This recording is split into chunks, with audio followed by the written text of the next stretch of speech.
The episode opens with Calidus' body being brought in for burial. Ashur stands with gladiators in silence. Later, Cornelia reveals that Ashur's political interference has backfired. Instead of Viridia marrying Quintus Thermus, her father Gabinius promised her to Pompey. Ashur argues this marriage would give Pompey dangerous power in the Senate, directly threatening Caesar and Crassus. Cornelia accuses Ashur of undoing everything Caesar and Crassus have worked toward.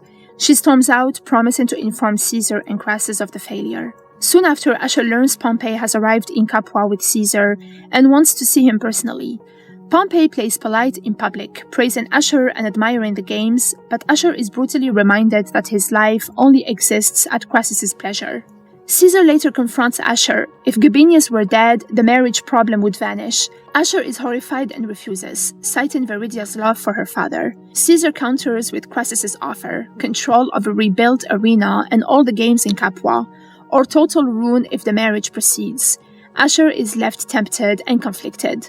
What follows is Ashur's most dangerous gamble yet. Instead of murder, he engineers chaos. With Hilara and Messa's help, he drugs Pompey and arranges for Aquileia to be found beside him, knowing Gabinius will explode if he sees it. The plan works too well. Gabinius storms in, denounces Pompey, and declares him an enemy of Crassus. In the chaos, Pompey panics and stabs Gabinius. Ashur insists he never meant for this, but it's too late. As Gabinius bleeds out, he overhears Cornelia praising Ashur for orchestrating everything. Realizing the truth, Gabinius vows Viridia will learn who Ashur really is. Desperate, Ashur silences him with his own hands, and Gabinius dies in Ashur's grasp. Ashur breaks down, sobbing uncontrollably as the weight of his actions finally crushes him. Aquileia watches Calidus' body carried into the villa, unable to look away. She later learns the details of his death from Chorus, the Scythian woman who killed him, monstrous and inhuman. Aquileia is furious, blaming her injury for preventing vengeance. To her, Calidus wasn't just a gladiator, he was the only friend she had in the house. After the funeral, Aquileia throws herself into brutal training. Despite her injury, she fights like she has something to prove, declaring her purpose restored. She admits some wounds never heal, especially as she looks at Tarchon. When Pompey tours the Ludus, Aquileia is presented as a savage survivor. Pompey demands a demonstration, and Aquileia shocks everyone by choosing Tarchon as her opponent. What starts as a controlled match turns deadly when Pompey orders steel.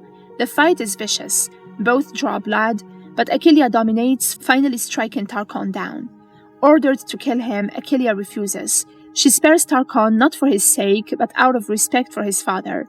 Pompey is impressed and clearly aroused. He names her Venus Victrix and orders her prepared for him. Later, Ashur tells Aquileia she must lie with Pompey as part of the plan. At dinner, she pours opium into Pompey's wine and shares her past, how her own father sold her into slavery as an act of mercy. She survives the night, but the cost is clear.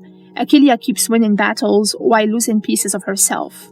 Tarchon is consumed by grief over his father's death. He confesses to Chorus that his last words to Calidus were spoken in anger. He insists on washing his father's body himself and asks how one survives such loss. Chorus gives him the only answer there is, by holding close to those who remain. Later, Tarchon clashes with Aquileia over his father's old cell. He claims it as his right and declares his only purpose now is revenge, killing the Scythian woman in the arena. The argument nearly explodes before Chorus intervenes. That rage carries into the Ludus. Fighting Aquileia under Pompey's gaze, Tarchon pushes himself beyond his limits. He's wounded, battered, and finally defeated, but spared. The mercy cuts deeper than death, leaving Tarchon alive, broken, and unsure what comes next.